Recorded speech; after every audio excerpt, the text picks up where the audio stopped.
जय श्री कृष्ण मित्रों।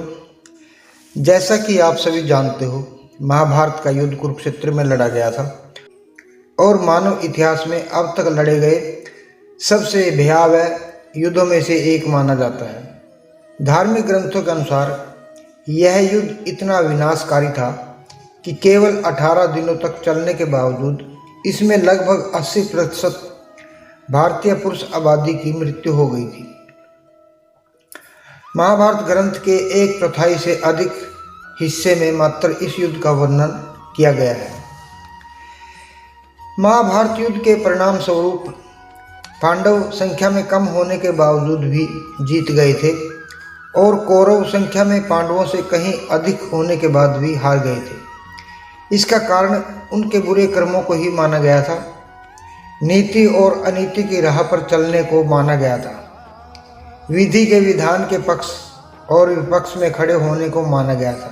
पांडवों के युद्ध जीत जाने के बाद श्री कृष्ण जी ने पांडवों में सबसे बड़े भाई युधिष्ठिर का राज तिलक करा दिया। जिनका राज तिलक स्वयं भगवान के हाथों से हुआ हो, उनका विनाश कैसे हुआ? क्या हुआ जब हस्तिनापुर की राजगद्दी पांडवों के हाथों में आ गई? पांडवों ने हस्तिनापुर पर शासन कब तक किया?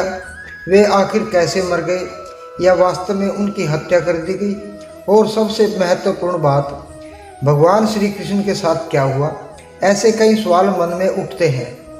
यहाँ उन सवालों के उत्तर देने का प्रयास किया गया है, तो आपसे अनुरोध है कि आप इस वीडियो को अंत तक जरूर देखें और अगर हमारे चैनल को सब्सक्राइब नहीं किया है तो कृपया करके चैनल को सब्सक्राइब जरूर कर लें। कुरुक्षेत्र का युद्ध जीतने के बाद पांडवों को हस्तिनापुर का शासन मिला। युधिष्ठिर को हस्तिनापुर का महाराज बनाया गया, लेकिन दूसरी तरफ गांधारी एक दुखी त्रस्त महिला के रूप में विलाप कर रही थी।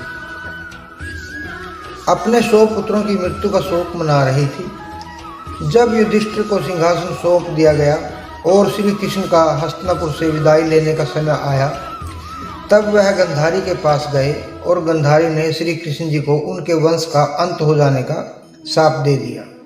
जानकारी के अनुसार महाभारत के बाद हस्तिनापुर पर पांडवों ने 36 वर्षों तक शासन किया। इस बीच गंधारी का शाप अपना असर दिखाने लगा और श्री कृष्ण जी की नगरी द्वारका में एक अशुभ घटना घटी।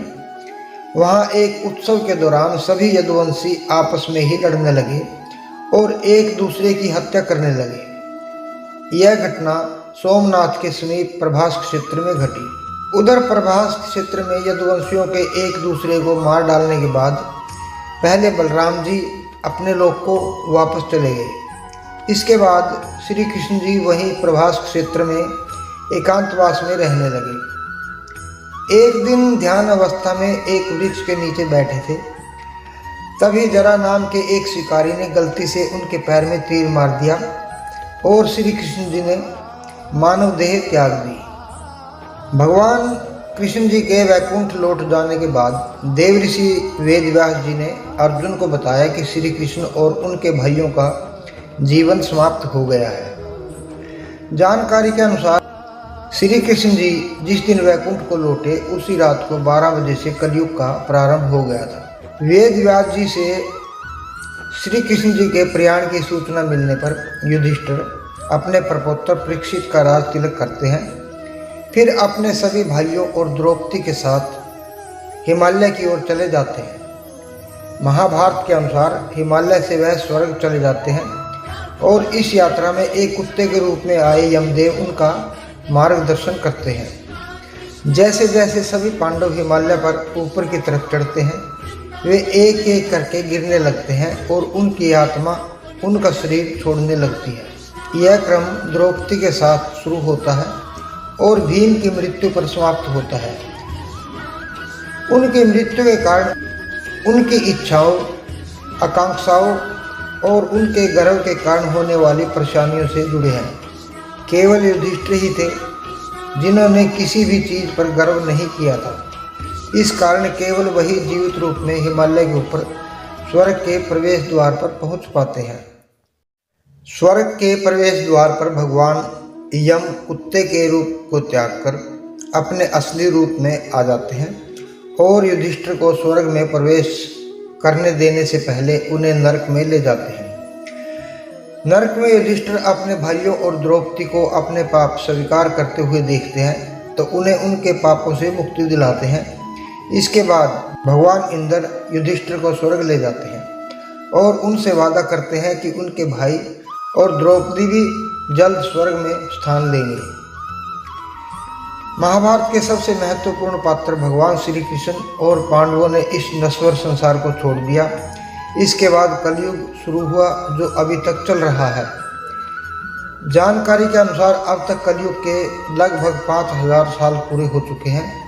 कलयुग की अवधि क्या है, इस पर अलग अलग मत देखने को मिलता है।